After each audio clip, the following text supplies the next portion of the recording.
Every turn, every straightaway, every IndyCar race holds special memories for the drivers. Past defeats and victories remain clear. Some look back at the 5 previous trips to Cleveland and remember failed engines or failed reflexes. Some envision their bounce off the wall, and some can still hear their car stall. Bobby Rahal remembers Cleveland for his first win. These days, he's still winning. On June 6th at Mid-Ohio, Bobby confidently drove his car past an elite field in the International Race of Champions. Bobby remembers the next day very well, too. Same track, different car. A victory in this IMSA race gave Bobby Rahal 2 straight and served clear notice that he was one hot, versatile driver. 1 week later, he returned to the IndyCar circuit in the Portland 200, and the 1986 Indianapolis 500 champion continued rolling right along with another win. In '86, he won 6 times, and it looked as though he could do it again. Then last weekend at the Meadowlands, car, driver, and pit crew functioned brilliantly again. A 4th win in the month of June. We've moved into July, and the drivers have moved on to the Cleveland Grand Prix. On the shore of Lake Erie lies the twisting course that weaves its way along the runways and taxiways of Burke Lakefront Airport. The track is fast, the weather is hot, and so is Bobby Rahal. He's made racing look easy over the past month of great memories, but racing is never easy. And 24 other drivers want to create some Cleveland memories of their own today.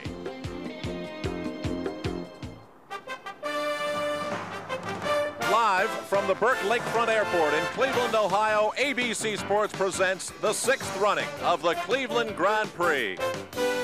You're looking at Terminal Tower, one of the familiar silhouettes that makes up the skyline of Cleveland. And that is the backdrop today for this temporary racetrack city they've constructed for the holding of this race. A crowd estimated at 50,000 watching 25 cars going for it today under partly sunny skies in Cleveland.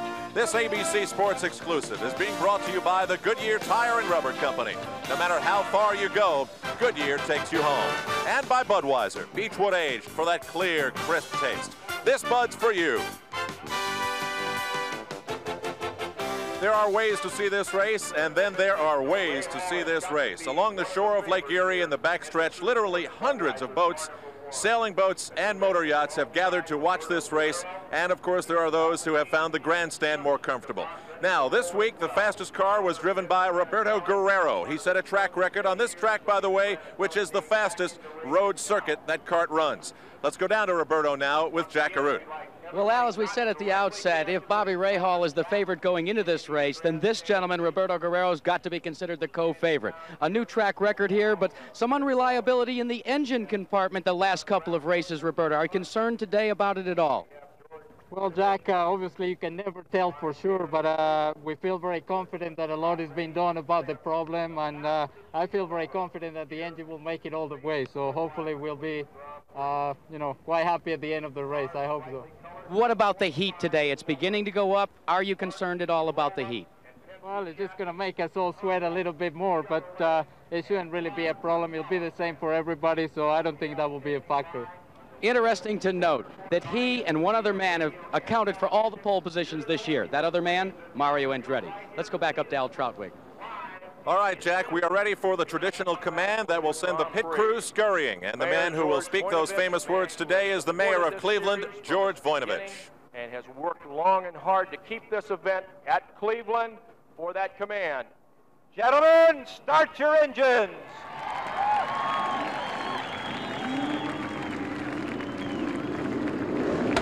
And these 25 cars rumble to life. You're looking at Bobby Rahal, one of many favorites. He will start from the front row today. Good afternoon, everybody. I'm Al Troutwig in Cleveland. You know, it doesn't seem to matter whether you're at the Indianapolis Motor Speedway or at a temporary track like this at the Burke Lakefront Airport. When they say, gentlemen, start your engines, you get a special feeling because you know what lies ahead. This is a very special track for two special drivers. You see, in 1982, Bobby Rahal came here looking for his first win, and he got it. Danny Sullivan was in the same situation in 1984. He got his first win here. Both drivers went on to win the Indy 500, and it makes you wonder whether history would repeat itself. Other things to consider, though, and to talk about some of those is Sam Posey. Sam, we've spoken to the front row man, Pedro Guerrero. Bobby Rahal's a strong favorite. He's won all those races. Where will the challenge come from? I think you have only to look to the second row, to Mario Andretti and his son Michael.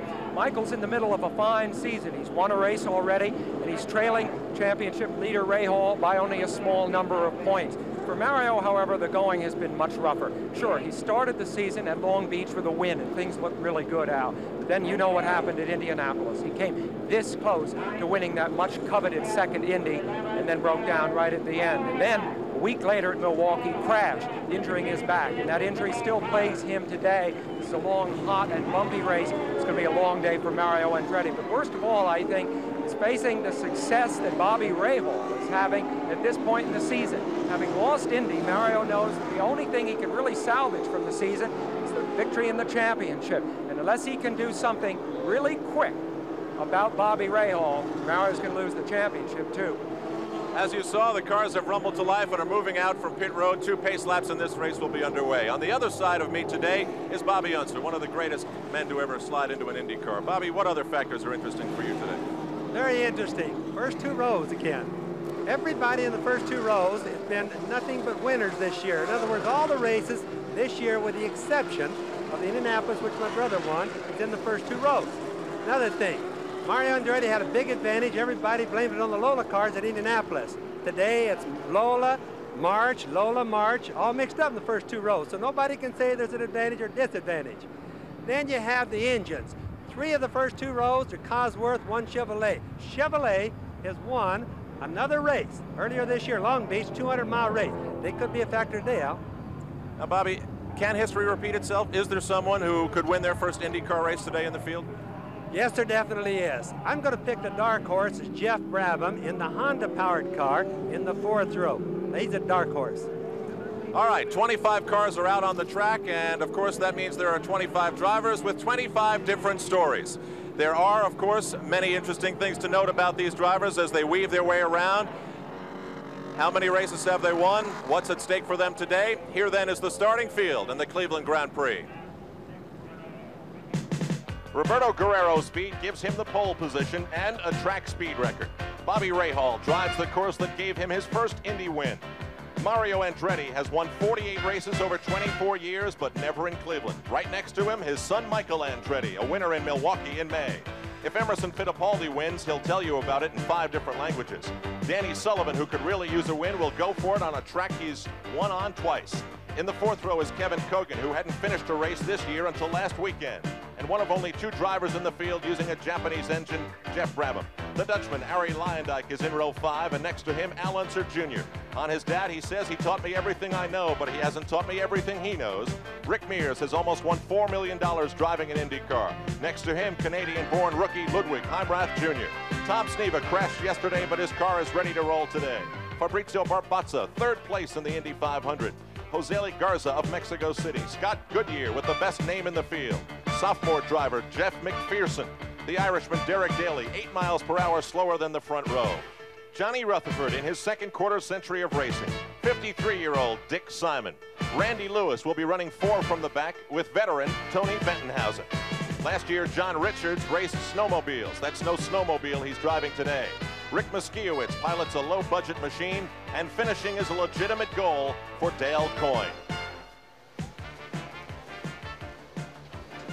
As you can see, these cars now are moving in front of the grandstand, completing lap 1 of 2 pace laps, which will get this race underway.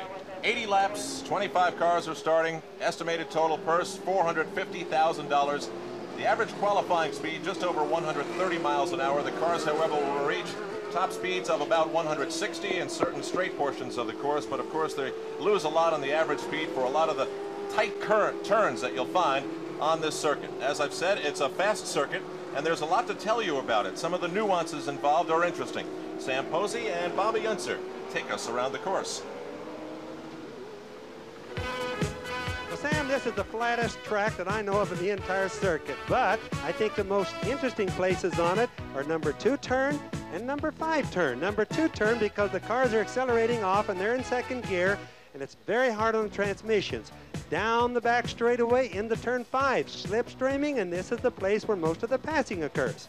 And, Bobby, most of the crashing occurs over here right after turn 10 because there's a big wall on the outside of the track, and frequently cars go into that. There's an invisible problem right here between turn 11 and turn 12, a big bump in the track which often gets cars airborne, and more importantly is the cause for retirement of cars due to transmission and half-shaft trouble. The cars are moving out of turn 8 into turn 9 and 10 of the 12 turns on this course. The weather's been changing. Very hot, very humid today, 85 degrees. The wind has been kicking up a little bit lately, but it's averaging about 5 miles per hour. Chance of rain is 60%, but we have been told that there are thunderstorms in the area. You are now in the race car of Bobby Rahal, firmly entrenched in the front row.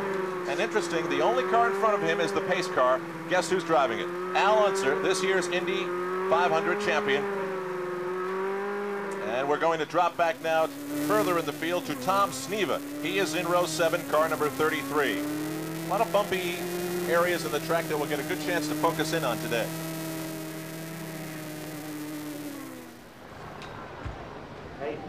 Some of the cars weaving back and forth, trying to warm their tires up. You're now inside the car of Al Unser Jr. Boy, I tell you, the Unser family well represented here again in Cleveland. Boy, they sure are, Al, and he's real anxious to do good here.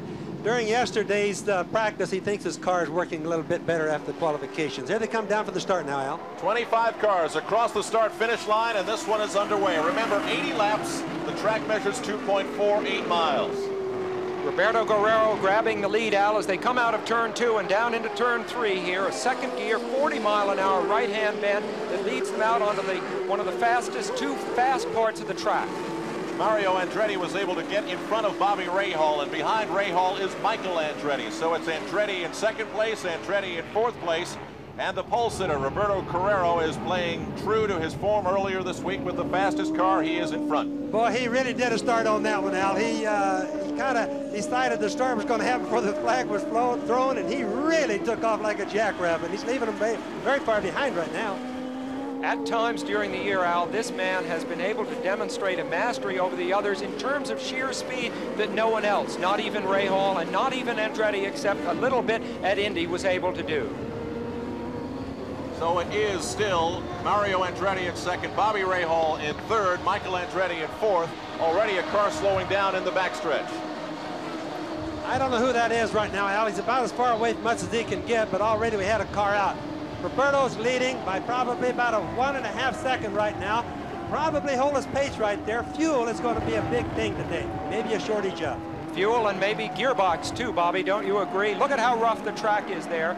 Pouring 750 horsepower through the gearbox over those bumps can easily damage the gearbox and lead to a retirement. If you see a car, Al, coast to a stop out there with no smoke, it's probably gearbox. They're in the car of Bobby Rahal. Watch the way this track jostles him around. Rahal currently in third place. That's Mario Andretti just in front of him there. What is that, about a 1.5 second, maybe less than that, advantage for Andretti over Rahal. But notice how far ahead Roberto Guerrero has already pulled. Bobby in third can't even see him across this wide open track. So Guerrero has made an incredible start. It's a very competitive year of racing, and for someone to show that kind of extra speed, look at how bumpy it is here. Bobby has to pull away from the wall as they come down the next to last straight. That's the pit in there on the left. Now he pulls back to the left and goes into turn 11. The next to last turn, there's turn 12, and that's the start-finish line there. About 130 miles an hour through there. Well, Sam, as you brought up earlier, this is the transmission-killing racetrack. Historically, everybody breaks transmissions here. Engines are secondary, so I think right now what you see is Roberto only goes out so far, kind of stays there. He doesn't want to see how much lead he can get. You see Mario pacing himself, and you also see Bobby Rahal really not trying to run like it's the last lap of the race because he realizes a finish is very important here. Still, it's Roberto Guerrero, who came from 22nd place to win at Phoenix this year, then had the disastrous engine stall twice on pit road that cost him, I believe, the Indianapolis 500, and he's been struggling ever since. So, the Cleveland Grand Prix is underway. Roberto Guerrero is the leader. We've got 78 laps to go.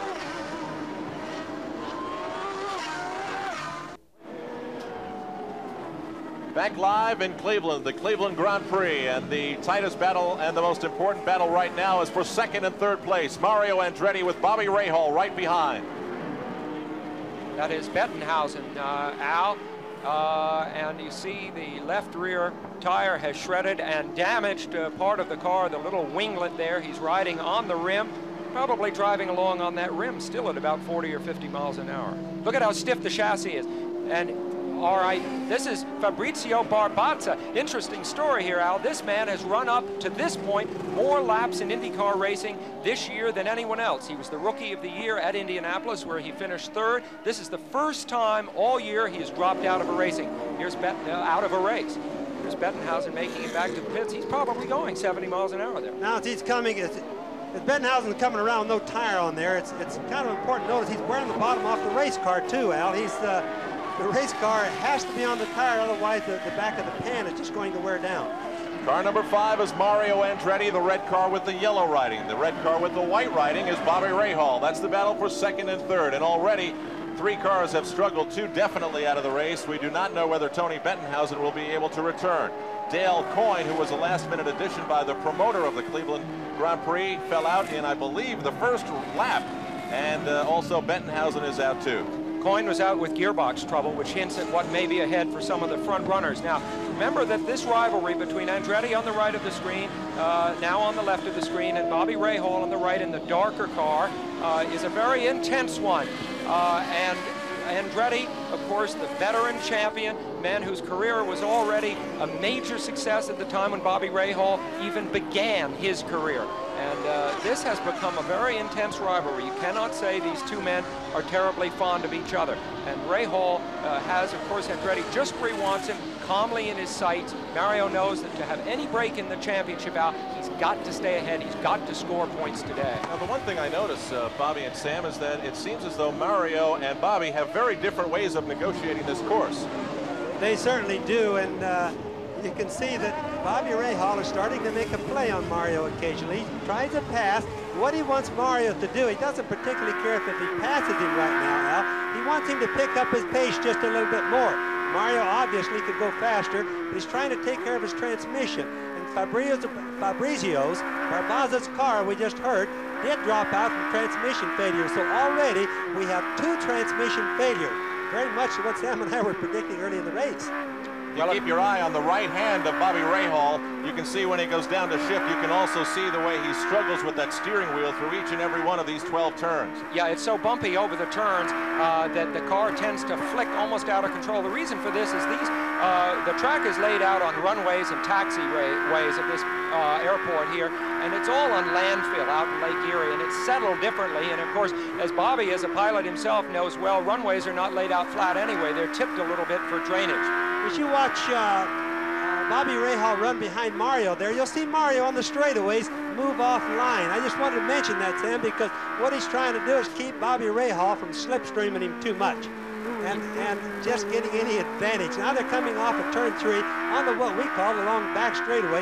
This is where most of the penalty occurs from slipstreaming. Now let's see if he pulls up on Mario now. 5th gear there. That, despite the openness of the track, you see him almost coming inside. That was a brief burst at almost 180 miles an hour out there, and it's the one part of the track that is the hardest for the driver to find a rhythm in, Al, because he's not closely confined by the edges of the track. He's wide out open in the middle of an expanse, and you have to really think where you are each and every lap. Are all the different lines that make up the runway and the taxiways as you cross them, is that disorienting? Well, no, actually, well, Bobby's going to say, yeah, I was just going to say that you need some lines to orient you where you are out there, because it's just a big, empty expanse. Well, what it is there's airplane marks out there. Those are disorienting. But what Sam is talking about is the black marks going into a turn like right there we saw are braking marks from the cars. Now they need those. That kind of tells them how deep they can go into the turns, Al. All right, we're in the 9th lap and already Roberto Guerrero, the leader in the Cleveland Grand Prix, is lapping cars. I should tell you that Tony Bettenhausen, who limped his way into the pits, had a fairly quick pit stop and is back out onto the race. In the 9th lap, Roberto Guerrero, Mario Andretti, Bobby Rahal. There is the leader as we continue live on the shores of Lake Erie.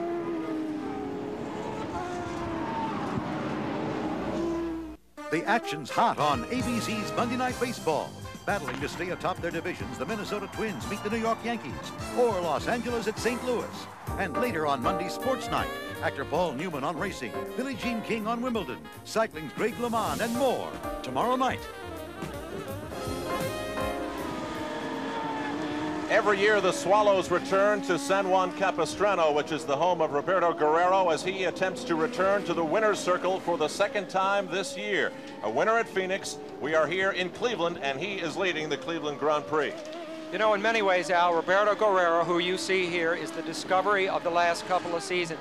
You know, he's not one of these guys that gets where he is by great aggression or arrogance. He is a man with no grudges. He is a friend to everyone. His Colombian personality is so outgoing and wonderful. He, in many ways, reminds me of the late and very great Jim Clark, the Scotch driver that won the World Championship a couple of times back in the 60s. Roberto Guerrero, only 28 years old, with an enormous future. Well, without doubt, Sam, Roberto is what we call the hot setup. Between he and his team, right now, they are the team to beat. And, of course, it's showing right up here in Cleveland today. Roberto is totally dominating. Look at the car jump right there. He's totally dominating this race, and he just has every race so far this year. Dang near won Indianapolis, too. So the man from Colombia originally continues to lead this race. It has been a very up and down year for him. As I said, the disappointment of Indianapolis, the win earlier in this year, and then in the last three races, no points were earned at all by Roberto Guerrero. We spoke to him about the problems he's been having lately.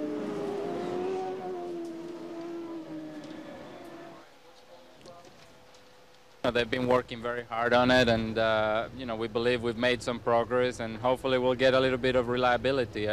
I have to commend the team on the other side. You know, the chassis side has been very, very reliable. We haven't had any problems at all with that, and it's been very competitive. Every time we've been out, we've been super competitive. So I think if we get a little bit of engine reliability, which as I said, you know, they've been doing a lot of work on, hopefully we can start finishing some races. So Roberto Guerrero continues in front. You see the lead he holds over Mario Andretti and Bobby Rahal. Yes, and Al, I just want to mention the problems that he's talking about the engines this year. I talked to Vince Granatelli at length yesterday about it. It's been piston breaking problems, not something that's common with a Cosworth engine. But nonetheless, he's blessed with it, and I think you call all of that racing luck. He's a soft-spoken man. He's the kind of guy you talk to for a couple of minutes and you know right away you like him. We hear that there is a problem with car number 7, Kevin COGAN. Let's go down to Jack Arute. Well, Al, it's been an extended stay on pit road for Kevin COGAN. They lifted the bonnet. They're now reattaching it. It seems that there is a problem with the ignition system. They've looked it over, checked the spark box, and it will now have to be determined whether he'll be able to re-enter the race or not. It looks like most likely they will try to restart the car, but this definitely drops him off the pace and out of contention. Let's go back topside. Also, Jack, just up pit road from you, Dick Simon has pulled onto the grass just off of pit road, and he is completely stopped. I don't know what his situation is.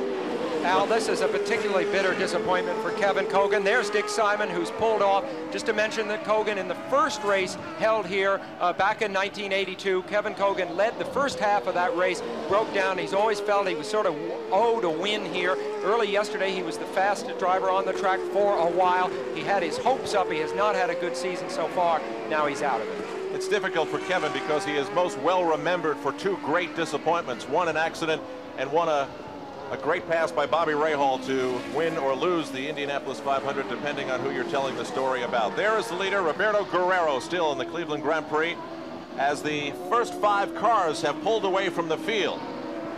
And we hear that Dick Simon retired with a gearbox problem. We're going to hear a lot of that today. There is Mario Andretti still in second place. Behind him is Bobby Rahal, then Michael Andretti, and then Emerson Fittipaldi, the two-time Formula One World Driving Champion. And this battle has really closed up.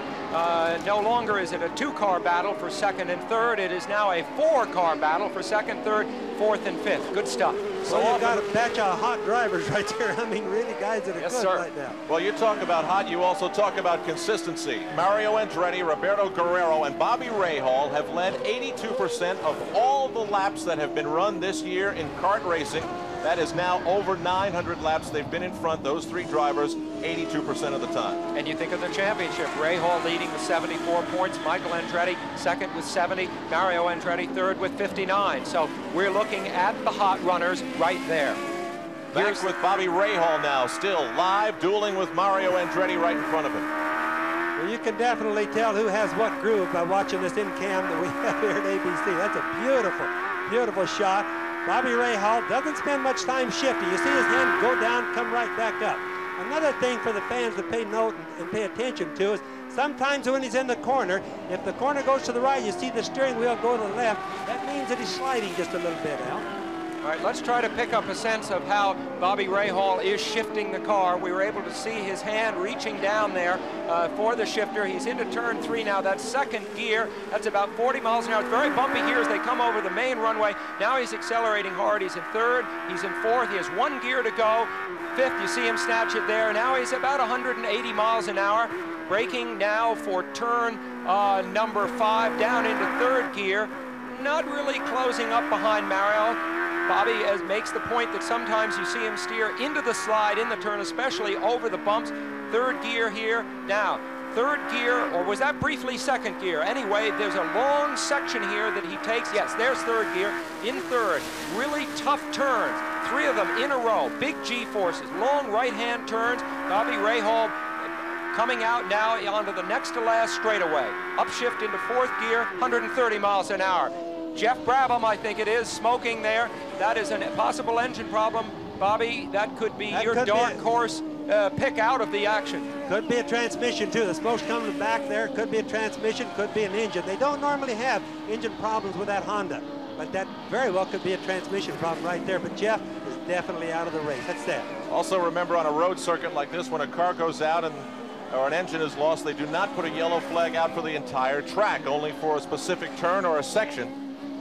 Jeff Brabham, the potential dark horse, as Bobby Unser may have seen it, is out of this race, but he joins many in a race that has had a very high attrition rate. There's a look at the leaderboard. Guerrero, Andretti, Rahal, another Andretti, Fittipaldi, and Danny Sullivan moving up.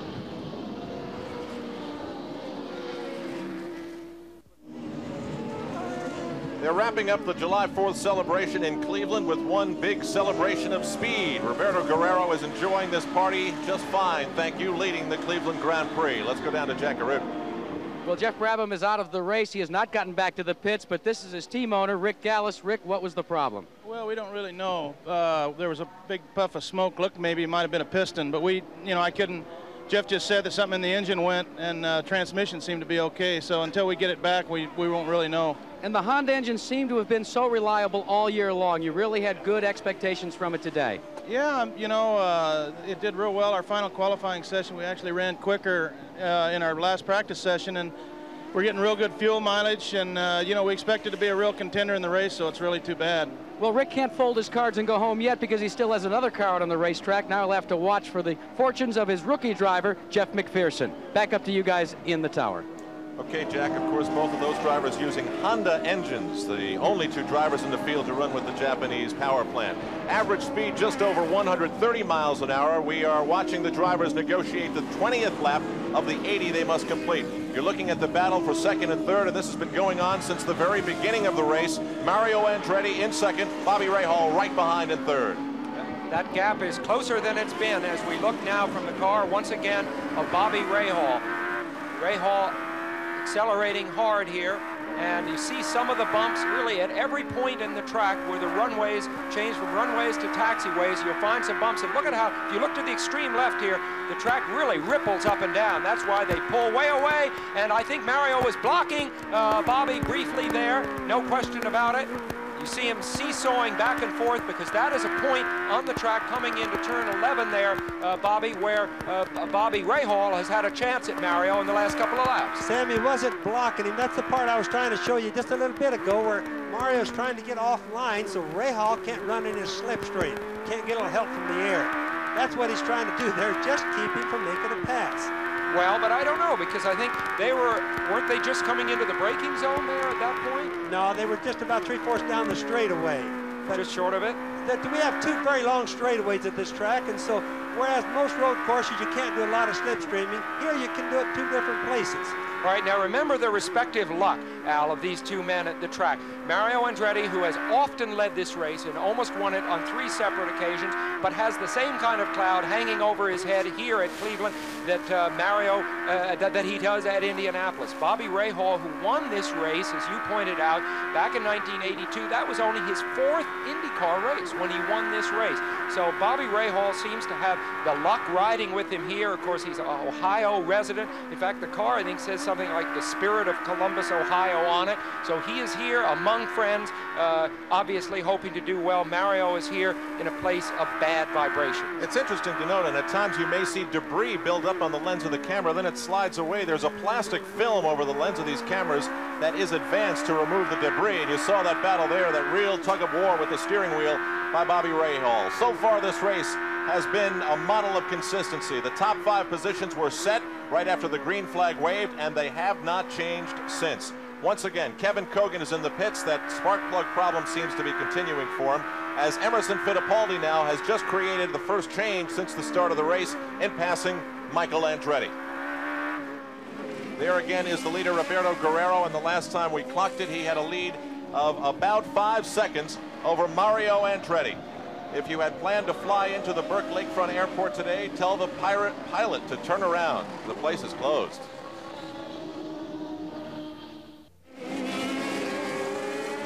We are focusing in on the battle for 2nd, 3rd, and 4th position in the Cleveland Grand Prix.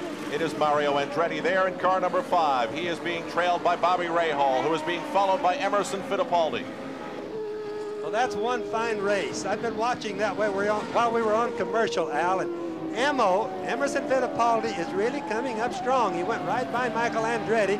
Now he's got the 2nd and 3rd place waking up. He's saying, hey, boys, you're either going to have to pick the pace up or I'm going to have to pass you. I think that's what he's going to do pretty quick. These 3 men are driving a very smart race. Now, all right, what does a smart race mean exactly? You can tell that neither of them is making any desperate moves in traffic. If they lose a car length or 2 to pass a back marker safely, they'll do that. More to the point, they're not running so close to each other. Oh, look at that superb shot. That's as they're turning away from Lake Erie at speeds of, 120 miles an hour. You can see the heat coming up from the runways, although it is a little bit cooler right now than it was just an hour ago. Not as much heat reflecting up off the runways because it has become increasingly cloudy. We have been told and listening, and there's a car smoking. Arie Luyendyk, the Dutchman, a lot of smoke pouring out of the back of his car. He pulls out of the grass. That's coming out of the turbocharger. At least from here it looks like it is. That means he's got an engine that's blown out. Luyendyk has had such a good, oh, here we go. Here goes Bobby Rahal, the first of the leaders into the pits, Al. You see the pit lane there. Jack Arute is down waiting for him, Jack. And Bobby Rahal, as you can see, comes to a complete stop. The air jack goes in, the tires come off the car. Looks like it's going to be a minimum of 3, now 4 tires, all 4 around. Nothing major of concern here on this pit stop. They're adding the fuel, a very good, efficient stop. The fuel and the tires are completed. He puts it into gear. A little bit of problem there, a hesitation, but he's off and away. Most drivers had said they wouldn't pit until the 28th, and between the 28th and 32nd lap. So Bobby Rahal goes a little earlier as he comes down the pits, and that's a spectacular shot between those 2 walls. Did you see him just tearing off? They have several very thin visors that overlay the main visor, and as he exited the pits, Bobby Rahal tore off. There we go. That is still Luyendyk's car from another angle. He is completely safe, though, Alan, out of the car. There's Guerrero, the leader. You can just make him out in day glow there behind that debris fence. Now, I'd like to know from the 2 of you, there are differing strategies in the back of the field. He's coming into the pits. Back to Jack Arute. This pit stop is exactly according to plan. Mo Nunn, the crew chief, told Roberto Guerrero before the start of the race, lap 26, we're coming in. That's what they've done. They, too, are exchanging 4 tires all the way around. Guerrero keeping the revs up on the engine. They're adding the fuel. The last center lugs are going on the rear tires, waiting for the stop to be completed. It is, and he's away. Screaming rubber as he goes back out. Roberto Guerrero back onto the track. As he came into the pits, Mario Andretti came in. So did Emerson Fittipaldi. Saw how close they came. And here they come, 1, 2, 3. It is Roberto Guerrero there, Emerson Fittipaldi, Mario Andretti exiting pit road. Now this shows the game plans now of most of the teams. And most of them seem to have somewhat the same concept. Everybody's probably wondering, why are they changing tires on the first stop? Did they wear them out? Really, they didn't. The reason they're doing this is that if it's really close at the end of the race, they won't have to change tires again. The city of Cleveland off in the background, the 27th lap. Right now, with all the pit stops that have been taken, Danny Sullivan is the leader of the Cleveland Grand Prix. Saturday on ABC Sports, swing with the legends. Palmer, Player, Rodriguez, Casper, Barber, and more tee off at the U.S. Senior Open Golf Championship live. Then on ABC's Wide World of Sports, he's won an Olympic gold medal. He's undefeated as a pro. Now, Meldrick Taylor faces his toughest challenge to date. Plus, the world champion U.S. volleyball squad lines up against China. All Saturday on ABC Sports. 28 laps complete in the Cleveland Grand Prix. Right now, the leader is a man born in Colombia. Behind him, a man born in Brazil. And behind him, a man born in Italy. It is Roberto Guerrero, Emerson Fittipaldi, Mario Andretti. What I would like to know, we started to get into it before, is the differing strategy that you would have in trying to weave your way through traffic and when you have a 5-second lead like Roberto Guerrero did before. Well, Al, in a race like this, leading the race is not nearly as important except to get a lot of press than it is in a lot of tracks because of the transmission, the high transmission failures that we have here. For example, right here, we're watching Roberto and Fittipaldi. Now, neither one of them are pushing really hard. Roberto's been operating with about a 5 to 5.5 second lead.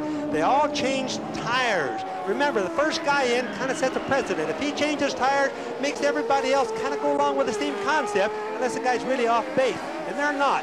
Like Roberto right now, it's getting pressed for the first time out of the whole race so far. But remember, here they normally don't have yellow flag close-ups like they do in oval track, so the guys can pit when they want to, and the first guy in sets the precedent for the other guys. Emerson Fittipaldi, 40 years old, former world champion. He won his first world championship. He has won 2 when he was just 24 years old. That's how long he's been on top of this sport. But he hasn't had much luck, Al, this year. As you see now, the battle for 3rd and 4th, Mario Andretti just ahead, and Bobby Rahal on the left of the screen in 4th place. Just to finish up on Emerson Fittipaldi, he had a 3rd place at the Meadowlands race last week. So finally, he is coming into his form at this point in the season. Good battle here.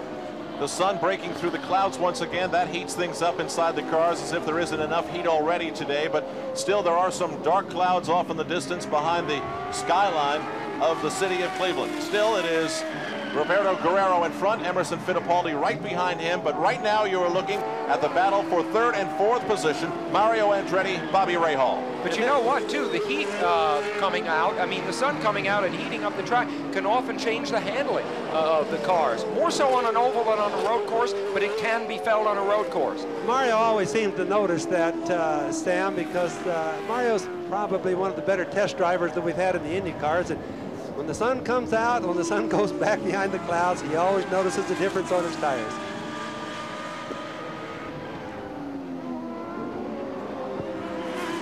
Let's go down to Jack Arute. Well, Al, to add what Bobby Unser had said, this first set of pit stops was the first card played in the poker game in the pits. Now, Roberto Guerrero changed these tires, and there's no unusual wear on these tires, but what that allows him to do now is to be able, if need be, make a timed final pit stop. There should be only 2 stops in this race. The tire wear is good, they're not concerned, and if they have to, they can come in for fuel only at the end of the race and still have plenty of tires to finish the race, hopefully in first. Let's go back up to you. All right, Jack, and you can see those little pebbles embedded in the tire. By the time this race is over, most of these cars will look as though they've been sandblasted. The paint will be completely gone from the very tip of the car and along the wing from all the little pebbles that are thrown up from these tires. Now, let me make a point that is pretty obvious. At this stage, Bobby Rahal, running on the left of your screen, has decided he has got to get by Mario Andretti if he can. I think, Bobby, don't you, at this stage, Bobby Rahal feels he cannot afford to let Emerson Fittipaldi and Roberto Guerrero stretch any further ahead. In the early phase of the race, before the pit stops, he was content to stay behind Mario. I think we're going to see him push him a little harder right now. Well, the first two cars are running approximately 7 to 7.5 seconds ahead of these two cars, third and fourth place, and there's good racing. The first two cars are racing nose to tail. These two guys, Mario and Rahal, are racing nose to tail, but Bobby has to get Mario going occasionally. Mario doesn't want to abuse the car any more than he has to. Look at that hard bump right there. Doesn't abuse the car any harder than he has to, but by the same token, like you said, Bobby Rahal doesn't want to get too far behind, so he's waking Mario up. Well, you know, one point you made before the race began, Bobby, is the different manufacturers of the cars. Now, Mario Andretti is driving a Lola. Bobby Rahal, right behind him, is also driving a Lola. So they are in the same kind of car, and they both, as a result, have the same gearbox. And it is known that the Lola gearboxes are delicate compared to the March gearboxes. They have a very small ring gear in them, and these drivers, perhaps more than the March drivers who are occupying first and second in the race at this point, may want to be extremely delicate with what they do. We hear, unfortunately, the reason we're not having a look at this battle from over the shoulder of Bobby Rahal, which we enjoyed, I thought, immensely earlier, is we're having what we hope is a temporary technical problem with that race game. Of the 25 cars that started, only 8 are on the lead lap. A moment ago, you saw Mario and Bobby pass another car that was not on their lap, and nicely he slid out of the way, and they roared right on by him. We are live at the Burke Lakefront Airport, a twisting track of 12 turns that actually resembles on paper the body of a race car itself. We asked Mario Andretti to tell us about the track. I think Cleveland is sort of, it's an animal of its own. I can't relate it to any other road course, or certainly an oval. I think it's strictly a road course, very featureless, and no points of reference. And that's the other thing. It's a place where you really have to pay attention to where you are and when you're going to back off. Your line going into certain corners is 4 car widths wide. You have a choice of 4 different lines, which conceivably could be just as good. And so to me, it's a very confusing place. And I didn't enjoy it here at the beginning because I never felt that I had anything down. I just felt, gosh, I think I'm leaving so much here to be explored yet. Now, after a few years, I just feel, okay, I think I must have something down, but it's one of those places where you have so much choice of line that you never experience anywhere else. Just moments ago, Mario Andretti completed his 6,700th lap in an IndyCar, more than anyone in the history of IndyCar racing. You see the two leaders, Roberto Guerrero on the right, Emerson Fittipaldi on the left, as they accelerate into the most open part of the track. This is the part that Mario was really talking about when he said you could take 4 or 5 lines into the turn. It's that turn 5 out there as they come away from Lake Erie and now twist through a little bit narrower part of the track.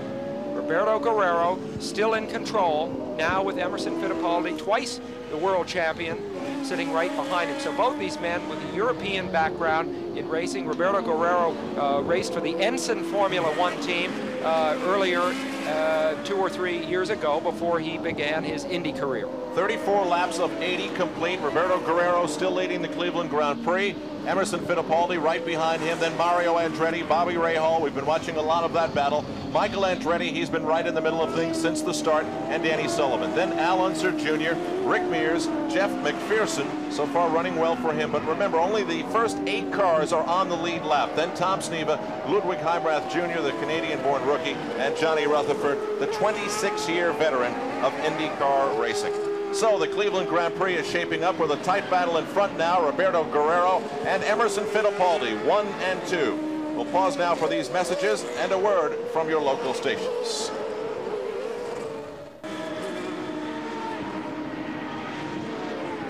Seven cars have fallen victim in the Cleveland Grand Prix, none of them due to a crash. We have had 2 leaders, one Roberto Guerrero, the other Danny Sullivan, while Roberto Guerrero was in the pits. And the average speed has dropped down to 128 miles per hour plus. Moments ago, Mario Andretti was passed by Bobby Rahal, and here is what it looked like. This was headed into that wide open turn 5 as they turn away from the lake, and Mario Andretti, of course, on the outside. Bobby Rahal sneaking up on the inside of the mare. You see him outbraking Mario Andretti. It's a clean pass. Mario let him by. As we'd said before, Bobby Rahal had been pressing him for some time, and finally the moment just came right there. Sam, it looks like Mario is just slowing down just a tidbit. He's probably not getting the mileage they want, or maybe he feels he's abusing the tires a little too hard, but he was just holding Bobby up. Bobby just turns the boost up a little bit, passed him in the famous back straightaway into turn 5. Quite an easy pass, really. Yeah, in fact, this track is probably lends itself to easier, safer passing than any other track in the business. There is a possibility that that back injury that I mentioned that Mario has been suffering from and basically trying to hide from his fellow racers, because he doesn't want anybody to realize that at 47 years old he might not be as tough as he'd like to be. That could be bothering him here. I doubt it this early in the game, but he does have a back injury dating from the crash a week after Indianapolis that he had when the rear wing support broke at Milwaukee. You can imagine what happens when the rear wing snaps off one of these cars when you're in a turn. You are suddenly thrown straight out of control. Mario went right into the wall with what he described as the biggest hit he'd ever taken. Now we have Jack Arute in the pits with a report about Mario. Jack? Well, the report from Tyler Alexander, the crew chief on Mario Andretti's car, is that the car is not really handling the way they would like to. They've picked a setup and it really hasn't come to them as much as they would hope. So it's really not a question of him slowing down as much as everybody else is doing a little bit better. And rather than hold everybody up, he's let Bobby Rahal get by in a clean move, and it could be just a Sunday afternoon drive, but maybe not a run for victory. Back up to you. Kart officials have reported that car number 55, Jose Garza, who started in the 8th row, has been penalized 2 laps for overrunning his pit. So obviously he's having some problems with his brakes. Now, we have told you, of course, that Emerson Fittipaldi is in 2nd place behind Roberto Guerrero. He comes from the world of Formula One, a world in which he was champion twice. Now he says he's enjoying racing again. He told us about it. Well, my last 3 or 4 years in Formula One, I was just quite depressed. I was not motivated to go racing because of many different reasons. And my 3rd full season in IndyCar race, I'm full motivated, like if I'd be 18 years old. I'm really enthusiastic, I'm really motivated, I'm giving myself 100%, looking at all the details that I never was able to look for the last 2 or 3 years. Now I'm going deep into my sport and really enjoying. Earlier today, the Grand Prix of France was run. We have, of course, been following the Grand Prix story during the year. We covered the Grand Prix of Monaco, and it has been a fascinating battle between essentially 2 teams. The Williams team, which today emerged victorious with Nigel Mansell and Nelson Piquet. Those are both Williams team drivers, defeating the team of tag team McLaren. Alain Prost, the current world champion, drives for McLaren. You see him in 3rd spot there, and Ayrton Senna, who had won the last 2 races, the races at Monaco and Detroit, came in 4th. But it was a major victory for the Honda engine cars. Honda making a big push in Formula One, spending untold amounts of money. You see that Senna with the Honda engine has a narrow lead over Prost with a tag Porsche engine. And by the way, a Porsche is coming to IndyCar racing later this fall with Bobby's brother Al Unser driving it. So we're going to have the presence of Porsche here, as all forms of racing seem to be becoming more internationalized and certainly a great deal more expensive. We've passed the halfway mark in the Cleveland Grand Prix, and still the bright orange car of Roberto Guerrero is in front. Emerson Fittipaldi right behind him. Al, something to kind of take note on right now is young Michael Andretti, normally very much a hot dog, has slowly been slipping back. Michael is back to 7th. Al Jr. has passed him. Danny Sullivan's passed him. Al is 6th. Danny Sullivan is 5th. So we still have a pretty good race coming back in that part of the track. There is Michael Andretti. He had his 4th career win earlier in the year at Milwaukee, the same race in which his dad, Mario, was injured. And of course, Michael had to pass the wrecked car of his dad and watch his dad be taken out and put on a stretcher. He said it was the toughest thing that had happened to him in his career. Let's check in and see how many cars are actually out of this race and who are the drivers in those cars that are out. First of all, Dale Coyne started last, didn't last long. And we got a pass. Emerson Fittipaldi has taken the lead from Roberto Guerrero. Only the third leader that this race has known. It comes in the 43rd lap. Emerson Fittipaldi leads the Cleveland Grand Prix. And that's the same place, Al, that earlier Bobby Rahal squeezed by Mario Andretti. So that's that big sweeping turn. It's called turn number 5. And as Bobby said at the outset, that's all. We've had a spin. One of the Dick Simon cars here. Ludwig Heimrath Jr., the fastest qualifying rookie at Indianapolis, has spun here. That's something we wouldn't have expected. He's really a bright young man coming up, Sam. I just wonder if Ludwig had a little bit of a problem, because it's not like that boy to be spinning out. No, it certainly isn't. He's married to a delightful girl named Kathy Rude, incidentally, who suffered one of the worst injuries a driver ever has. She used to be a racer, no longer.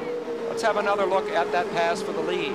Now, an interesting thing to see here, after we see the pass, here comes Emerson right by. He slipstreamed him all the way, then whipped off to the right, got a little pull from one of the other cars in the slipstream department, goes right by Roberto. Probably turned up a little boost at the same time.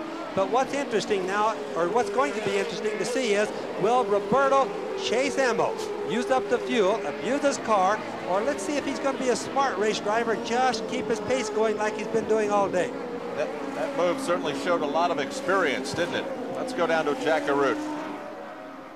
Well, listen, here's what's happening down on pit road. Kind of appropriate when you're at an airport. They've been scurrying back and forth to the hangars. Not to get more of these kind of tires, but more of these kind of tires. These are rain tires, and if it starts to rain here, this will what most likely will go on the cars. The reports are that the rain is within 15 minutes of the area, a band of thunderstorms some 18 miles wide. The top teams have already taken these out. They're standing by. We could have an interesting finish to this race in the rain. All right, Jack's obviously been up there measuring the clouds as we continue now in lap 45.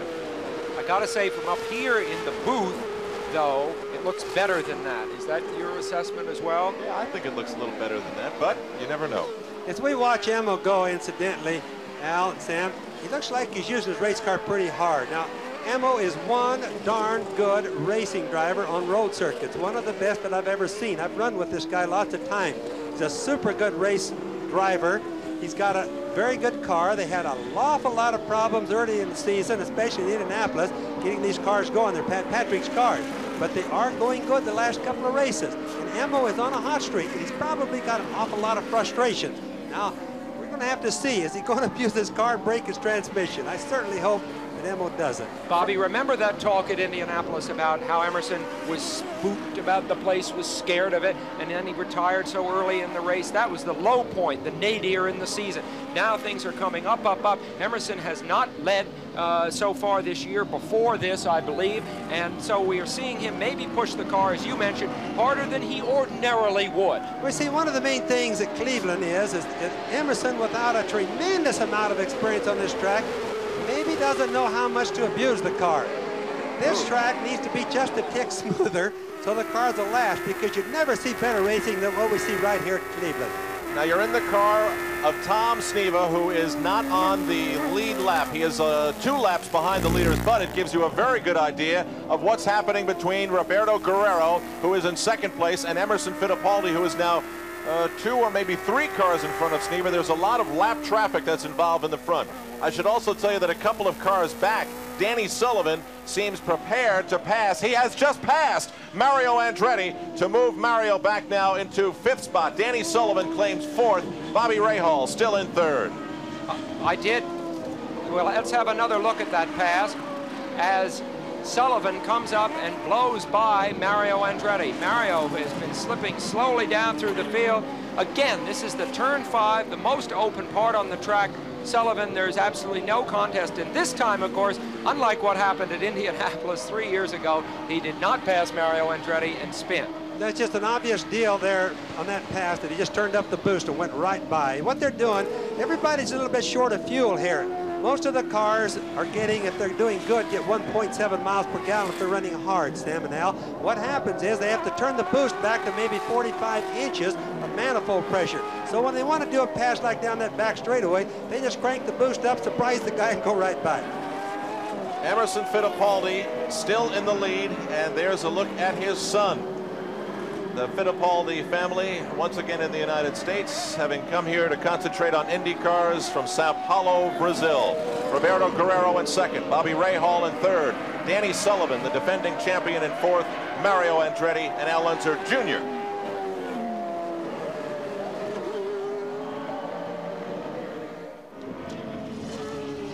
You're looking at 40-year-old Emerson Fittipaldi. He is the leader of the Cleveland Grand Prix. His best finish in this event was in 1985. That was 8th, only one of 3 starts that he has had in this event. Right now, in the 50th lap of 80 that would complete this race, he is the leader. We look ahead to Monday night on ABC Sports. The Minnesota Twins and Kirby Puckett take to the Bronx. They'll battle the front-running New York Yankees, or you may see the Los Angeles Dodgers with Pedro Guerrero meeting the St. Louis Cardinals. No, he's not there anymore. Then following Nightline, ABC Sports presents Monday Sports Night. I'll be there along with Billie Jean King. Sam Posey will be talking to Paul Newman about auto racing, and also we will have Greg LeMond, the first American to win the Tour de France. You remember earlier this year his brother accidentally shot him. He is ready to make a comeback.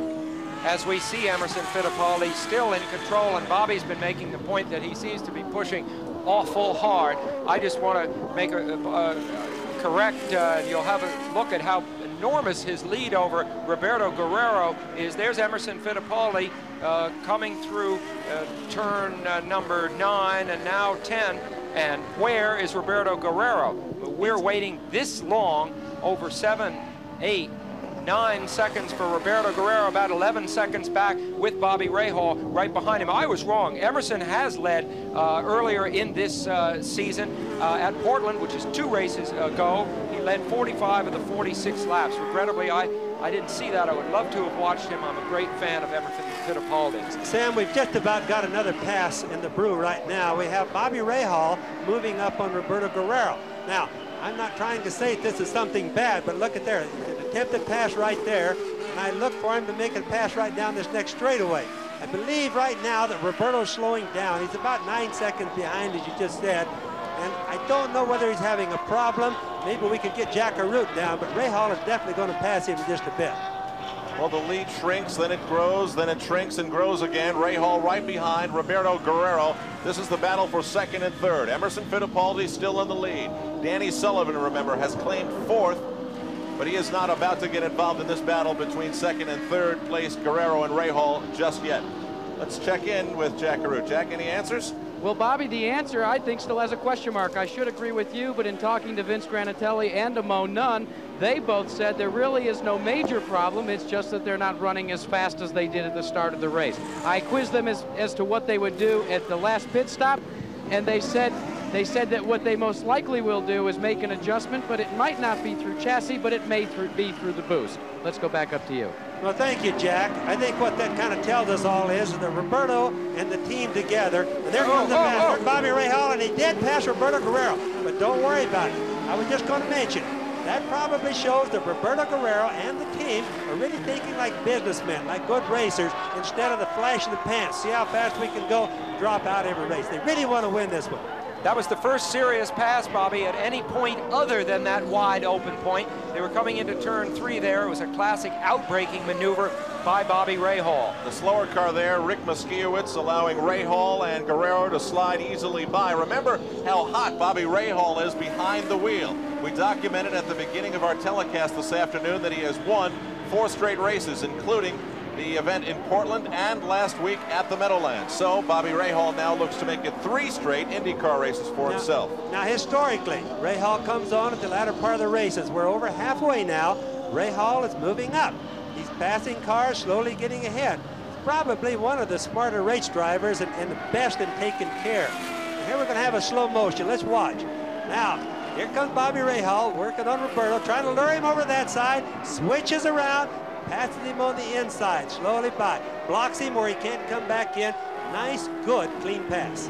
If a boxer was watching that, he'd know how to describe it, right? That was a feint to the left and a pass on the right. That's a rare place to pass. It is, yeah. I said earlier, turn 2 is hard on the cars, on the transmissions, but there's not too many passes going there except to the lapped cars. And Bobby, you might be happy to learn that your nephew Al Unser Jr. has passed Mario Andretti to claim 4th place now. So the top 4 are Fittipaldi, Rahal, Guerrero, and Al Unser Jr. was talking to little Al last night after the practices. Here comes Emo into the pits now. This is going to start telling us what's going to happen. Let's go down to Jackaroo. Jim McGee and his crew are waiting for the appearance of Emerson Fittipaldi in their pit. They lean out, giving him the signal. The board is down. He's coming in very nicely. Comes to a complete stop. They run around to add the tires. The fuel line goes in. The car is up off the ground. Emerson Fittipaldi looking over to check what the crew says. Jim McGee checking things out. They're changing the rear tire. And now they're adding the fuel. They drop it down, and he's off and away. A good quick stop. What about it, Jim McGee? Is it the way you wanted it to go? Excellent, excellent stop. Very good. Well, that's the story from this end of the pits, but still, second, third, and fourth have to pit. Emerson Fittipaldi coming in lap number 54, as now Rahal coming in. Coming out. He's already made his stop. He's now resuming right behind Michael Andretti, who you see there in the blue and yellow car. But that's a measure of how far ahead Bobby Rahal is of Michael Andretti, because Michael Andretti has yet to pit. There's Roberto Guerrero now leading again thanks to the pit stop of Emerson Fittipaldi. Now, a good thing to take note of right now this early in the race. We only have 53 laps that have been run. It would appear that we're going to absolutely, beyond any doubt, make a 3 pit stop race out of it. So the strategies are not done yet. Oh ho! You see another stop. It was planned generally by most teams for 2 stops. But you're so right, Bobby. The window of opportunity, so to speak, they've stopped. Oh, here's Guerrero having trouble. Do you see anything wrong with? Did he just coast in? No, that was just a normal pit stop, Sam. He's coming in. He's just going to take on rear tires. Remember what we said earlier. What the first guy does, the second guy, the third guy, and so on do. I think this is going to hold true because we have another one. Let's get down to Jackaroo. Jack? Roberto Guerrero is done with his pit stop. They too changed the rear tire, but they have completed their work. Vince Granatelli calling the shots. What about it, Vince? Is that the kind of stop you wanted? Will we have to make 3 stops? No, I'm pretty okay with this. Was our last stop, and that's just exactly what we wanted. We're real happy with the stop. Now the question is, do you turn the boost back up now and go for it? I think that we're just going to bide some time here and see how we're doing and make that decision towards the end of the race. Well, that's the story from your pole winner, Roberto Guerrero. He could still be your race winner as well. An impressive performance by you, Jack. You went from one end of pit road for the report on Fittipaldi all the way to the other end for the report on Guerrero. So maybe that's why you sound a little out of breath. In the meantime, it is Guerrero leading in lap 55. Remember, it takes 80 laps on a track that's 2.48 miles. You know, the reason we thought, looking up suddenly, that Guerrero was in trouble, you made the point that Jackaroo had to run all the way down the pits.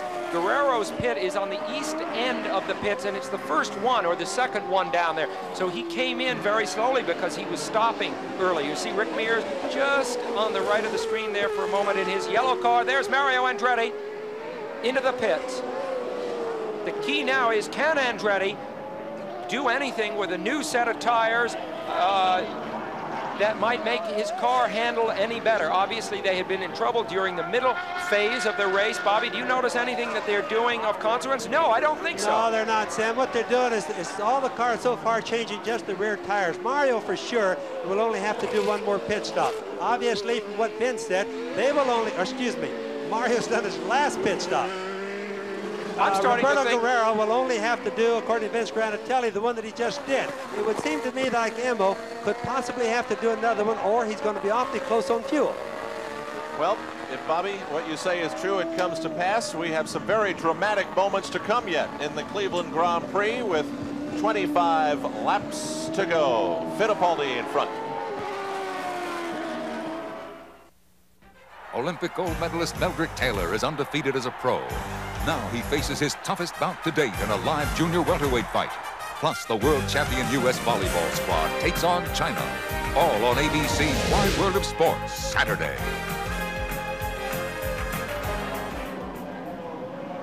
There were only 2 Honda engines running in the Cleveland Grand Prix. Earlier, we showed you Jeff Brabham's engine go up in smoke. Now we can show you Jeff McPherson's engine go up in smoke. So both of the Japanese entries are out. Well, that's got to bother Rick Gallis a lot, Al. They haven't really had any Honda engine problems for an awful long time, all this year. Now, all of a sudden, both of them. So I suppose what's happening is that the weakness in, and both of them are built just alike, and both of them had the same problem. Emmo still leading the race. Bobby Rahal second, Roberto Guerrero third, Al Unser Jr. is up to fourth now. That's something to kind of notice. Danny Sullivan 5th, and Mario Andretti. Bobby, don't you think, I mean, we've been talking about, here is Emerson Fittipaldi leading, and yet of all the lead cars, his seems to be absorbing the most punishment. Bouncing over those bumps, he is forcing that car hard. He stopped the earliest of the leaders for his second stop, and thus you've raised the question of whether he can make it to the end without another pit stop. We'll be trying to get a report from that, of course, by Jack Arute. But it seems as if, although he is leading, he is exacting a tremendous toll from that car. Well, Emo really can't do much about it, Sam. The car is Whoa, Garza has spotted Jose Lee What? Garza. Bobby, you know a thing or two about him. You used to be his team manager. Well, Jose Lee's been doing a pretty good job. He's been pretty fast lately, but he's had a lot of bad luck. And just like in Indianapolis, though, he made the mistake. And he's been doing that a little bit lately. And today it's kind of sad. Jose Lee really felt like racing today and told me that he thought he was going to have a good day. Is it a visual pun, or is he actually going backwards in his career? Well, I don't think he's going backwards. I just think he's in a low point and just kind of not doing good. Now, there's little Al. He's been slowly coming up. His car has been getting good mileage. I talked to him like I told you about that last night, and now this last bit of the race, the last third of the race, I think he's going to be turning his boost up and coming on a little stronger. Al Unser Jr. with his sights set on Roberto Guerrero, who is in 3rd position, and right behind Al Unser Jr., Danny Sullivan. Mario Andretti has dropped to 6th, and right behind him, his son is Michael Andretti. You know, Al, last year, Al Unser Jr. won a race of attrition. You see from inside his cockpit here. The last race of the year last year was at Miami, and as the cars began to drop out, including on the very last lap, Roberto Guerrero's with fuel trouble, it was this man, Al Unser Jr., who came on, and he had a race cam in his car that day, too, and I can remember him coming on and passing the leaders right at the last minute. He has an enviable reliability record this year in that Doug Shearson car. He's been 2nd, he's been 4th, he's been 5th. So he's a very consistent driver, Bobby. I know you're... Well, one thing that the people are going to wonder is, I just wanted to mention that camera, the film won't advance, or the little plastic lens on the camera won't advance, but it gives people an idea of how much dirt, how much debris. Look at all that. It's on the racetrack. Now that gets on the driver's goggles too. That's what I mentioned earlier when we saw Rahal leave the pits after his first stop. He was pulling off these thin strips of protection that protect his main visor. Bobby, when you were watching Al grow up and you got together for the holidays, when was the first time you saw him do something, grab a toy, play with a toy that said to you he's going to be a driver? Gosh, when he was about 7 years old, he was sneaking out in his dad's wrecking yard, into the old wrecking yard his father had, and he was getting cars, wiring them up, and running them around back with his daddy not knowing about it. Motorcycles. We used to steady him on a motorcycle because he couldn't touch the ground, push him off with the engine running, and he wouldn't stop until he run out of gas, and he'd just jump off and let the motorcycle fall. We knew then he was going to be a pretty good race driver. Al Unser Jr. in 4th place. Let's go to Jack Arute. Al, let me update you on 2 stories. One, the decline of Mario Andretti going back to 6th, 7th, 8th position. It seems like they think they have a problem with the pop-off valve. They don't feel they're getting the full amount of allowable boost. That's hurt their chances, and they're falling back dramatically. Now, let's talk about your leader. Behind me is his brain trust, that of Emerson Fittipaldi, Pat Patrick's, etc. As little Al Jr. moves into 3rd place, let me tell you what the situation is here.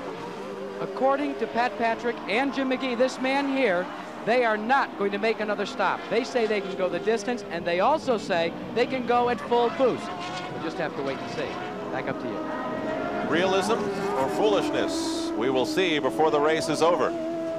Let's go back again. Al Unser Jr. had been trailing Roberto Guerrero for quite some time, and then just moments ago, as Jack was talking, he made his move. In traffic. Look at how many cars were ahead of Roberto, and it was only, you see, you can trust Roberto Guerrero because Al came inside of him so suddenly there, and you would really want to make sure that you were making a pass like that on a guy whose reflexes and peripheral vision and generosity of spirit, frankly, was as good as Roberto Guerrero. What I never get used to is that they have many places on the track where there's a lot of room, yet it seems that all the drivers pick the absolute tightest spot to make their move and pass. I think that was kind of a surprise one. It was certainly the most difficult pass we've seen today out of all of them. So I think it just caught Roberto a little bit by surprise, and little Al had that advantage. All right, Emerson Fittipaldi, but Al, there's a little bit of a, it's hard to answer that question unless you could get out there in the cars themselves, but sometimes it's in the least likely places, of course, that you have a psychological advantage because your opponent doesn't expect you to do it. More importantly, though, passing is easier. Oh, wait a minute.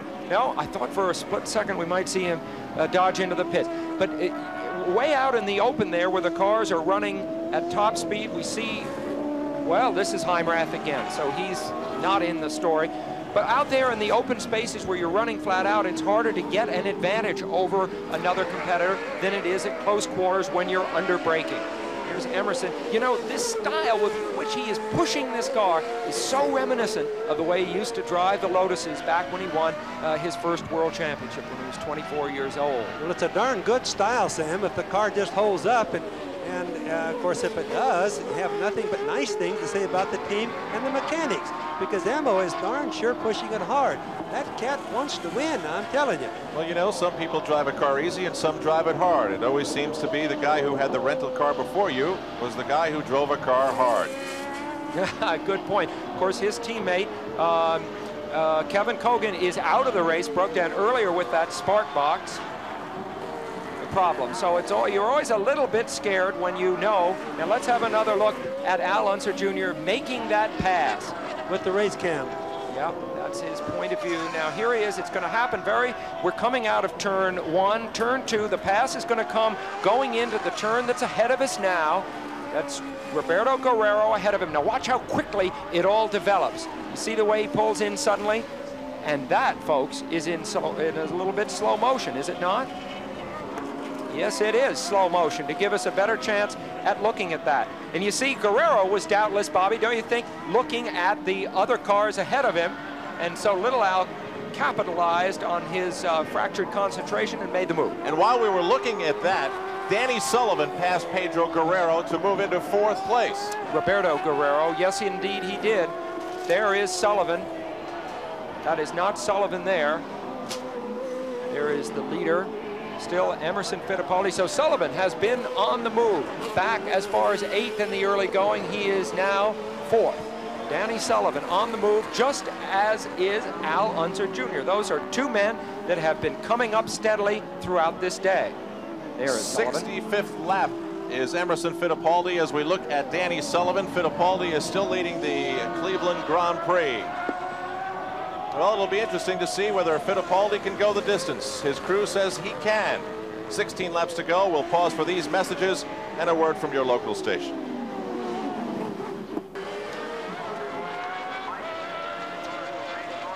Back live at the Burke Lakefront Airport in Cleveland, Ohio. Emerson Fittipaldi leading the Cleveland Grand Prix, which is in its 68th lap. 80 laps make up this event. Emerson Fittipaldi, last time we checked, was 17.38 seconds in front of Bobby Rahal. A very, very strong lead indeed. Now this is a time when Bobby Rahal uses experience and he uses calm. You never see him get excited. Emotions do, however, play a major factor in racing and in the mind of a race driver. We asked Bobby Rahal to comment. I don't think so, because I think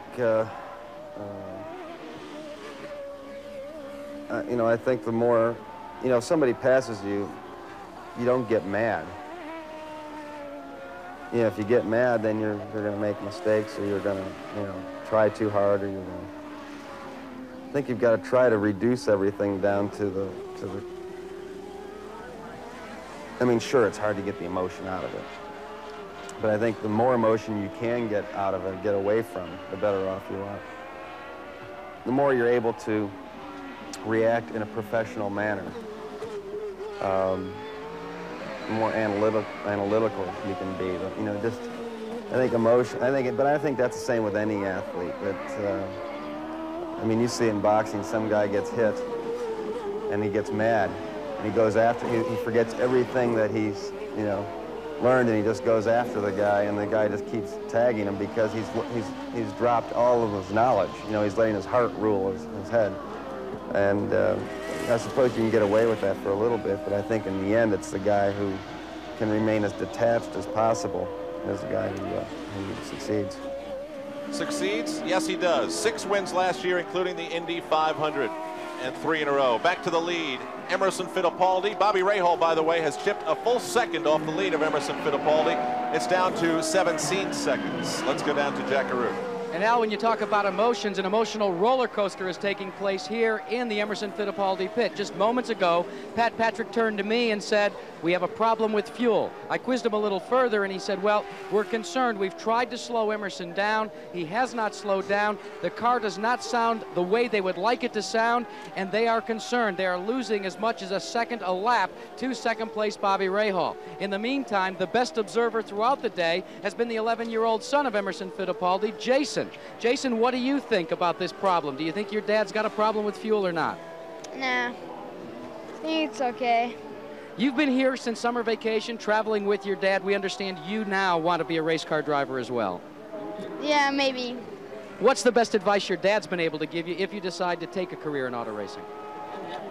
I don't know, racing and... Be exactly like him, right? Yeah, right. Well, that's the story, and we're going to stay right here just in case a third and final pit stop is necessary by your leader. Back up to you. Jack, in the future, I think Jason might have to let his driving do the talking. I think, Al, that this is kind of falling into place. It's going to make a lot more exciting race out of this than we thought. Emmo had up over 18 seconds lead. Emmo's down now to just barely 15 seconds. Like I say, they're losing a second a lap, but there's only 10 laps to go, so that means that he can lose the second a lap with no problem and still win the race. But they do, in fact, have a little bit of a fuel problem, I think. Okay, well, Bobby, assuming the fuel problem is for real, and I buy that it is, this is in many ways the worst-case scenario for Emerson, because he's turning the boost down, he's giving away his lead. If he does run out, obviously, he, instead of going all out, making a pit stop, and then coming back out and continuing to charge, he's slowing now, desperately hoping to stretch his fuel. Yeah, but remember, a pit stop, even a stop-and-go penalty is going to cost him 30, 35 seconds here, so he can't give that away. The only thing he can do is shift the transmission a little bit earlier, turn less RPM, and have the boost down as far as he can. But my guess is, even if he ran out of fuel, he's not going to give up the lead just easy. He just won't do that. Do you think he pushed too hard too soon, Bobby? I think their pit strategy, in my opinion, was just off just a little bit. I think they should have gone a couple more laps before they pitted the second time.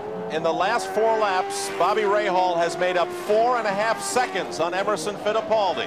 We are in the 72nd lap, and Fittipaldi's lead is 13.3 seconds. The Cleveland Grand Prix is approaching its conclusion. The action's hot on ABC's Monday Night Baseball. Battling to stay atop their divisions, the Minnesota Twins meet the New York Yankees, or Los Angeles at St. Louis. And later on Monday Sports Night, actor Paul Newman on racing, Billie Jean King on Wimbledon, cycling's Greg LeMond, and more tomorrow night. Emerson Fittipaldi moments ago crossing the start-finish line. When he did that, there were 7 laps to go. His lead over Bobby Rahal back up to 15 seconds. Moments ago, Tom SNEVA spun. You remember yesterday he crashed, they repaired the car. He started today's race. We had a camera with Tom SNEVA when the excitement occurred. Actually, he got pushed from behind, didn't he? Yes. No, he didn't. Nobody, you don't think so? No, he didn't get hit. He just turned in a little bit soon and jerked the steering wheel, Sam. See, there's no damage on either car. I think what they did is they probably just jerked a little bit of his air out from under the back end of his car and just got him loose. All right, here he comes down into that turn 3. I still sort of feel that, I still think he got hit from behind. Did you see how suddenly he moved the wheel? Yeah, it's a possibility, but it just didn't look like it from watching the camera. We'll certainly hear about it when we talk to him if we don't know before that. SNEVA, of course, a great oval racer with an Indy win, 2 national championships to his credit, but he has never really caught on the road courses. He's taken lessons, he's gone to driving schools, he's done everything. He certainly has tried to become a good road course racer, Sam. Bobby, who is it now that makes these fateful decisions about Emerson Fittipaldi and his fuel? I mean, this makes a fascinating story. We've been talking about it up here. Well, the guy that makes the decisions on this particular team is Pat Patrick himself. And Pat, of course, has been involved in racing for many, many years and had certainly one of the leading teams for many years. But I just think today, for example, that he's living some extra days or moments that he doesn't like to live because maybe they pitted him just a little bit too early the second time. He doesn't like to lose a tremendous advantage like 18 seconds, but he has to lose it now because they're obviously short on fuel. Now, the exciting thing is he going to make it to the end or not? Pat Patrick, of course, the team owner, and incidentally a man who made his many millions in the oil business. It would be quite ironic, don't you think, Al and Bobby, should his man run out of fuel. He loves motor racing. Pat Patrick is just the most avid motor racing man you could ever believe, and no matter what he does in the oil business, he wants to race cars. Emerson Fittipaldi just crossed the line again. 5 laps to go now. Let's go down to Jack Arute. Al, let me give you the update on the fuel situation. We've checked the tanks on Emerson Fittipaldi. There are 7 gallons left on pit road here in the tanks. So if he did have to come in, he could finish the race, but obviously he wouldn't finish in front. Back up to you. Emerson Fittipaldi has got to be one of the most, there's Pat Patrick, the owner of the team, looking outwardly somewhat bemused, but inside obviously churning with emotion. Emerson Fittipaldi has twice won major kart races. He's won at Michigan on the 500-miler, and he's won at Elkhart Lake. He dearly loved this one. Pat Patrick's got that good poker face. I'll bet he'd be a good poker player. Certainly like playing poker when you play with these Indianapolis cars. Well, we have 2 straight races. Yesterday on Wide World of Sports in the Firecracker 400, a race may have been won in the pits as Mario Andretti smokes now coming across the start-finish line. More smoke coming out. Well, here's another race for Mario Andretti where he's gotten close to the end. Now, he has a Chevrolet engine there. We can't be sure. That's the problem with the Chevrolet, but making a point quickly that Emerson Fittipaldi is also running on Chevrolet power in this race, whereas his pursuer, Bobby Rahal, running the more established Cosworth engine. Could that be a factor? I was going to just say that yesterday Bobby Allison, with 8 laps to go, decided to put new tires on as Mario Andretti has come to a complete halt. So that race yesterday was won in the pits, and with this race today turning out the way it is, Emerson Fittipaldi's race may be won or lost in the pits as well. So far, Al, this is going to be quite a turnaround. It's been so far this year that Mario, with the Chevrolet engine, has won at Long Beach, has had all the miles, doggone near won at Indianapolis. Emerson Fittipaldi or Patrick's cars, engine trouble all the time. Today, at least so far, he's definitely outlasted the Mario Andretti car. So we're in the 77th lap of 80. How much fuel is left in the fuel tank of Emerson Fittipaldi? It could happen at any moment. Suddenly, there'll be no more fuel left, and he will come rolling to a stop, or he will have just enough, maybe fumes, to carry him across the line. When he comes across the start-finish line, this time, there will be 3 laps remaining in the Cleveland Grand Prix. If anything happens to Emerson, it's going to really blow the championship apart, because Rahal, already substantially ahead of Michael and Mario Andretti, will find himself even way further ahead here at the midpoint of the season. Even if, in fact, Fittipaldi lasts the race, this is a very, very good day for Bobby Rahal, and it's just this way the championships are won, by being willing to take a second place and not force your car for the lead, risking blowing up. Fittipaldi passing slower traffic. Rahal trying to become the first man since Rick Mears in 81-82 to repeat as national champion. Rahal's trailing now Fittipaldi by 13.4 seconds as they came across the line to complete the 77th lap. Emma probably doesn't think he has too much of a fuel problem, because he hasn't been losing that second per lap, Al. He's only been losing maybe a half or a quarter second per lap, so really he's picked up his pace, or maybe Rahal slowed down his pace. See, for all we know, Rahal's mileage may not be quite what it should be, too. Emerson Fittipaldi, gentlemen, is one of the nicest men I have ever met. There is the whole Pat Patrick crew growing steadily. You see Emerson's son over there on the left. They're all growing more nervous by the minute.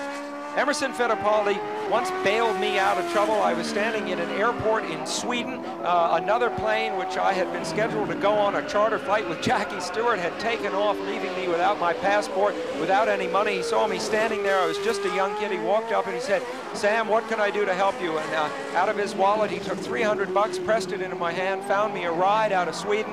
I've always been indebted to him. He's a very, very decent man. Did you pay him back? Of course, Mr. Troutway. Okay, less than 5 miles to go now. 79th lap. This is Emerson Fittipaldi in the lead.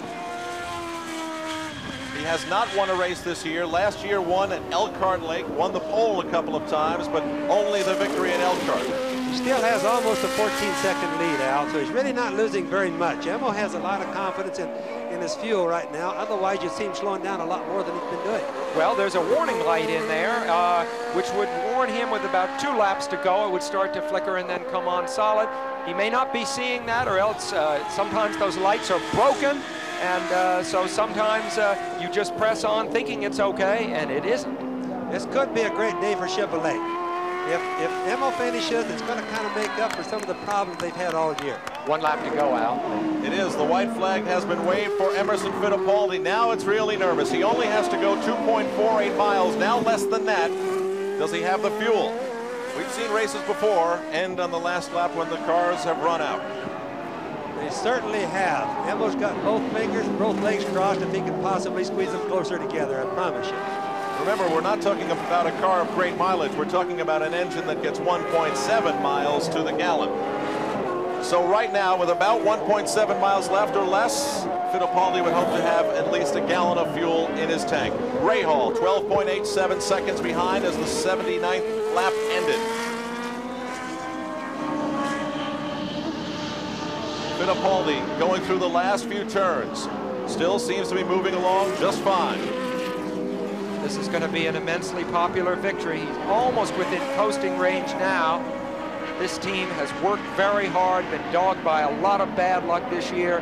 This is going to resurrect them very, very quickly and make them a factor from here on out. Here comes Emerson Fittipaldi winning the Cleveland Grand Prix. His first victory this year on a track that has frequently awarded victory to players who have not won before or have not won frequently.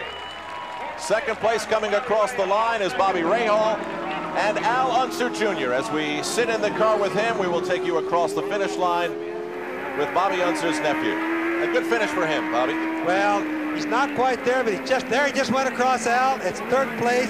They've not had so good luck this year. They'll all be very happy with that. So it is Emerson Fittipaldi winning, Bobby Rahal earning very valuable points on the driver's standing, and Al Unser Jr. finishing third in the 1987 Cleveland Grand Prix. More to come in a moment. A crowd of about 50,000 on hand today under mostly sunny skies watching Emerson Fittipaldi win the Cleveland Grand Prix. Let's go down to Jack Arute. Well, Emerson Fittipaldi, the first thing he did was get the congratulations from his 11-year-old son, Jason. Emerson, congratulations, a terrific victory this afternoon. Thank you very much. I'm very pleased. My Marlboro car ran perfect. The team had done a fantastic pit stop, and I'm really pleased. The question mark, though, fuel. Your team, Pat Patrick specifically, said he was concerned that you would have enough to go the distance. Concerned was the key word. How about you? As well, concerned, for sure. And the last few laps, I was just using very little revs on the engine, trying to save fuel. Your first victory came on an oval track. Then, of course, you had a road racing victory. How about this one today? How does it compare to some of your Formula One victories, the great ones when you went to the World Championship? Very pleased to see him. It's a very emotional time here in Victory Lane. Pat Patrick and the rest of the crew getting the congratulations. Let's go back topside now and taking a look at all of this. You can see this is real important to these guys. Emerson Fittipaldi, his third career IndyCar victory. Let's go back up topside now for some comments from Al Trotwig and company. Al? All right, Sam, you know, in every sport there are popular winners and there are not so popular winners. Emerson Fittipaldi certainly has to go down as a popular winner, a smiling guy, a very good-humored man, a man who's involved in fashion and frequently is the life of the party. There's a look at his son enjoying the victory as Emerson Fittipaldi, his dad, crosses the finish line. Now, Sam and Bobby, I've watched a bunch of races, but the last two Indy races I've watched from the pits. I can't think of a more exciting place to watch a race. When I see the Jason arms in the air, when I see Debbie Rahal watching Bobby win a couple of Indies ago, and then when I this year had a chance to see all the people rooting for your brother win Indy, that's where so much of the true emotion is, and you can see it in Jason there. Well, it really is, and you know, our hat is off to the crew, the team. I mean, they played it close. They did a good job. They beat the car to death today, but it finished. So that means that the crew did a super good job. The engine stayed together for the first time in a long time for Pat Patrick. The engine stayed together. Emmo just drove a good race all day. Our hat's really off to them. Sam, you talk about driving a car hard on a very hard course, a course that's bumpy and very, very rough. You'd think the car might give way, but it did not. It did not. It's one of the March cars, and it has a very strong gearbox in it. The Lola was the car that had the suspect gearbox.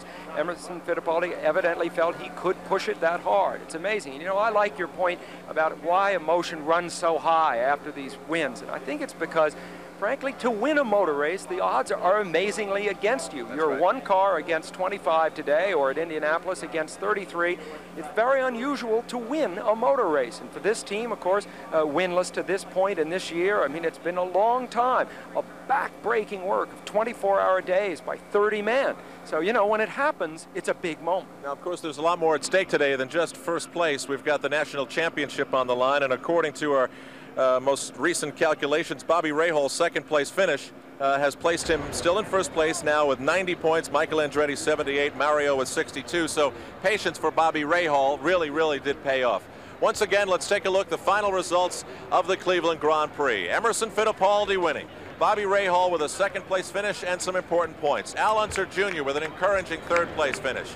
Danny Sullivan looked like he might be coming on, but didn't have it in the end. Roberto Guerrero, for more than 50 laps, the leader, did not win. Michael Andretti, Rick Mears, never a factor. Neither was Tom SNEVA, Johnny Rutherford. Mario Andretti, right in the top 5 for so long, finished in 10th place with his engine failing near the end. Then John Richards, Rick Muskiewicz, Scott Goodyear, Jose Legarza, Jeff McPherson, Ludwig Heimrath Jr. All these cars were not able to finish the race as you look down at the list of other drivers who did fall victim to the list of attrition. Let's go back to Jack Arute. And take a look at this. Here's a good indication of just how tough this race is. Covered with perspiration as your second-place finisher, Bobby Rahal. It was a hot afternoon, wasn't it?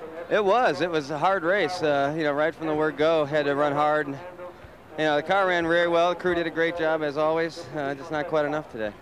Not quite enough when you say that. Where do you think? Can you pinpoint where you were lacking? Was it engine? Was it handling? What? I don't know. I don't really know because, you know, Roberto got away from us in the beginning, and it took me quite a while to get by Mario. I finally was able to do that. And I think once I was by myself, I could run fairly quick and catch up to him. But it's hard to spot some guy 8 seconds and get it back and then more. So I don't know where we lost it, but you know, I'm very happy. Last year we didn't even finish this race, so I'll take first or seconds. Hey, momentum is still on your way. You're still gunning down that second consecutive championship. What do you think? Well, right now, it's almost scary. We're so far ahead of where we were last year that we're going to work hard I know the crew's going to work hard, and I'm going to work my hardest to make sure that this is just as special a year as last. Most of the race, or for part of the race, we looked over your shoulder, and you were getting jostled about pretty well in that car. In fact, you've shown a little bit of a cut above your nose here. Was it as bumpy as it looked like when we looked over your shoulder? It's rough. It's real rough. By far the roughest circuit we're on. Hopefully they can get it fixed for next year, but I know towards the end of the race, each bump really hurts. Maybe this shows that you're not only an excellent oval track racer, but a pretty darn good road racer as well. What do you think? I would hope Jackie would say that. Let's go back up to Al Trautwig, Al. All right, Jack. Bobby Rahal certainly satisfied, finishing second today in the Cleveland Grand Prix. 15 of the 25 cars were running at the end of the race. There were 3 leaders, Danny Sullivan for a couple of laps, Roberto Guerrero for better than the first half of the race, and then finally Emerson Fittipaldi. The average speed held true for most of the race at 128.421 miles per hour. And of course the winner once again, Emerson Fittipaldi, in 1 hour, 32 minutes, 41 seconds. Final words in a moment. Olympic gold medalist Meldrick Taylor is undefeated as a pro. Now he faces his toughest bout to date in a live junior welterweight fight. Plus, the world champion U.S. volleyball squad takes on China. All on ABC's Wide World of Sports, Saturday. We're back. I'm Jack Arute on pit road with your third-place finisher of the Cleveland kart race this afternoon, Al Unser Jr. And Al, we saw you cross the finish line from inside the camera on your car, and you really waved to your crew. It was a good day for all of you, wasn't it? Yeah, it was. You know, we're working real hard. We got the new March, and we've been behind all year, and we keep sneaking up on it a little bit every race, and finally it was good. You know, we finally came up to a good finish and all that. It's important to get some momentum going, isn't it? It looked like before we came to talk here that you gathered with your crew and you really talked to them and tried to keep them pumped up, because you're down to the home stretch now. The second half of the season, you've got to get some victories. Well, it's true. What we got to do is get the car working and then, you know, go from there. The first thing to do is get the car working, and so that's what we've been fighting to do, and we seemed to sneak up a little bit on it today. You know, those guys weren't as fast today as they had been qualifying and all that. So, you know, we just got to keep working at it and get the car working. But the camera worked all day, huh? Yeah, it worked all day, and there were great pictures. That's good. Let's go back up to Al Trotwig. Al? Okay, Jack, once again, the final results of the Cleveland Grand Prix. The winner, Emerson Fittipaldi, Bobby Rahal, Al Unser Jr., Danny Sullivan finishing fourth, his best result of 1987, Roberto Guerrero, and Michael Andretti. The Cleveland Grand Prix was brought to you by Budweiser, Beechwood Age for that clean, crisp taste. This Bud's for you, and by the Goodyear Tire and Rubber Company. No matter how far you go, Goodyear takes you home. Today's race was produced by Bob Goodrich, directed by Larry Kahn. Our technical director, Les Weiss. Our associate producer, Ben Harvey. Our associate director, Jack Graham.